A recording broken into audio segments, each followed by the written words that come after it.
بسم اللہ الرحمن الرحیم۔ السلام علیکم ورحمۃ اللہ وبرکاتہ۔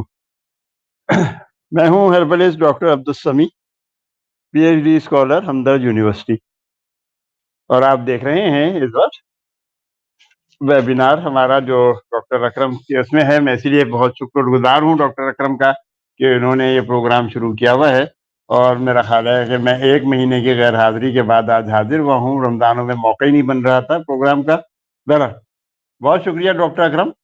میرا بیسیکلی ٹاپک تو کیونکہ انفرٹیلٹی ہے، محمد عبدال سمی مطلب میرا نام ہے، میں ہمدرد یونیورسٹی میں پی ایچ ڈی کا اسٹوڈنٹ ہوں، تو انفرٹیلٹی پہ میرا کام ہے۔ میل انفرٹیلٹی تھی ایم فل میں، اور اب آج کل جو ہے میرا فیمیل ہے، لیکن یہ کہ میں زیادہ تر میرے ٹاپک بھی پچھلے 3-4 مہینے سے یہاں پر انفرٹیلٹی کے ہی چل رہے تھے، لیکن آج میں تھوڑا سا اس کے اوپر آ رہا ہوں کہ جو گرمی کا موسم شروع ہو رہا ہے، تو گرمی کے اس موسم کے اندر ہمیں کیا احتیاطیں کرنی چاہیے اور کیا ہونا چاہیے۔ پچھلے دنوں تو کیونکہ رمضان مبارک بھی ان گرمیوں کے دنوں میں ہی آتے تھے، اب تو اللہ کا شکر ہے اس دفعہ بہت اچھا موسم گزرا، اب تھوڑی سی گرمی شروع ہوئی ہے، تو ابھی سے لوگوں کو بتانا شروع کر رہے ہیں کہ بھائی ہیٹ اسٹروک کیا ہوتا ہے، ہیٹ سے کیسے بچا جائے، یا ہمارے لیے کیا کیا مشکل ہو سکتی ہے۔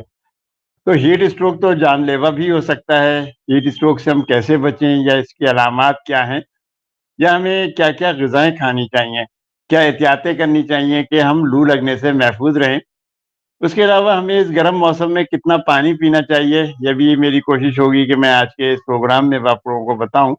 تو بہرحال آپ لوگ یہ پروگرام پورا سنیں تو آپ کو بہت اچھی معلومات ہوں گی، اور طبی فوائد بھی اس سے آپ کو بہت ساری حد تک معلوم ہو چکی ہوں گی۔ تو موسم بہار کے ساتھ ساتھ اب گرمی کی آمد ہے، سورج کی تپش، گرم ہوائیں سردی کے جانے کا پتہ دے رہی ہیں۔ اسلام آباد وغیرہ میں تو خیرحال بہت اچھا موسم ہے، وہاں پہ بڑا پلیزنٹ موسم جسے کہنا چاہیے کہ ہو رہا ہے اس وقت، لیکن کراچی میں چونکہ گرمی اچھی خاصی اور تیز گرمی ہو رہی ہے، تو اس لیے اب ہم اس میں دونوں حوالوں سے ہی بات کریں گے، کیونکہ اگلے مہینے سے وہاں اسلام آباد وغیرہ یا پنجاب اور اوپر پہاڑوں پہ بھی گرمی ہی شروع ہو جائے گی، تو جب ہر سردی ختم ہوگی تو ہر چند دن بعد کوئی نہ کوئی ہیٹ ویو آ جاتی ہے۔ تو ہمیں اس گرمی کی لہر یا لو سے بچنے کے لیے کیا اقدامات کرنے چاہیے، اس لیے ہم نے جو آج کے جو معلوماتی پروگرام ہے، جو ہم ہیٹ ویو یا لو لگنے کے حوالے سے بات کرتے ہیں، یا بچوں اور بڑوں کو کیسے محفوظ رہ سکتے ہیں، یا ہم اس شدید گرم موسم میں موسم کی سختی سے کیسے محفوظ رہیں، اور اس کے لیے کیا کیا احتیاطی تدابیر ہمیں اختیار کرنی چاہیے۔ دھوپ میں یا گرمی میں ہم جتنا بھی وقت گزاریں گے، ہمارے جسم پر اس کے اتنے ہی سنگین نتائج پڑیں گے، یا سنگین اثرات ہمارے اوپر آئیں گے، جس میں خاص طور سے حاملہ خواتین ہیں، غریب علاقوں کے لوگ ہیں، بجلی سے محروم علاقے یا لوڈ شیڈنگ کے شکار لوگ ہیں، دھوپ میں سخت محنت کرنے والے لوگ ہیں، مزدور ہیں، یا پولیس کے وہ جوان جو خاص طور پر جیسے ٹریفک پولیس والے جو ہوتے ہیں جو دھوپ میں اپنی ڈیوٹیاں دیا کرتے ہیں، وہ زیادہ متاثر ہوتے ہیں۔ اس کے علاوہ دائمی بیماریوں میں مبتلا لوگ جو کہ روزانہ کی بنیاد پر دوائیں لیتے ہیں، شوگر بلڈ پریشر کے مریض ہیں، وہ بھی اس ہیٹ ویو سے بہت زیادہ متاثر ہو جاتے ہیں۔ لو ہیٹ اسٹروک سے بچانے کے لیے ہمیں کیا کیا، یا بچنے کے لیے کیا کیا اقدامات کرنے چاہیے۔ گرمی میں ہم جتنا بھی وقت گزاریں گے، ہمارے جسم پر اتنے ہی سنگین یا برے اثرات پڑیں گے۔ جسمانی درجہ حرارت میں اضافے کی وجہ سے بہت زیادہ پسینہ آ جاتا ہے، پانی کی کمی، تھکاوٹ، سر درد، چکر آنا، متلی، جسم میں درد، نفس کا کمزور ہو جانا، ڈی ہائیڈریشن کی وجہ سے ہوگا، کمزوری ہے، چڑچڑاپن ہے، پیاس کی بہت زیادہ زیادتی ہو سکتی ہے، جلد کی رنگت جو ہے وہ زرد ہو جائے گی، پیٹ میں پٹھوں میں کھچاؤ، دل کی دھڑکن تیز ہونے لگتی ہے۔ اس کے علاوہ غنودگی یا بیہوشی کی صورتحال بھی پیش آ سکتی ہے، اور یہ سب کی سب وجوہات جو ہے گرمی، لو، اور اس میں ہمارا ڈی ہائیڈریشن، کیونکہ ہم لوگ پانی نہیں پیتے۔ اب گرمی شروع ہو گئی ہے ہمارے تو کراچی میں، تو سردیوں میں بھی کیونکہ موسم ٹھنڈا نہیں تھا، موسم خشک موسم زیادہ تھا، خشکی بہت زیادہ بڑھتی ہے، تو ہم لوگوں کو پانی زیادہ پینا چاہیے جو ہم نہیں پی رہے ہوتے۔ تو یہ ساری علامات جو بھی بیان کی گئی ہیں، یہ سب کی سب علامات ہیں لو لگنے کی ہیں، کہ اب آپ کو لو لگ گئی ہے اور آپ نے پانی کم سے کم پیا ہے۔ اچھا، اگر ہم ان نقطوں پر عمل کریں، جو چھوٹے چھوٹے نقطے ہیں کہ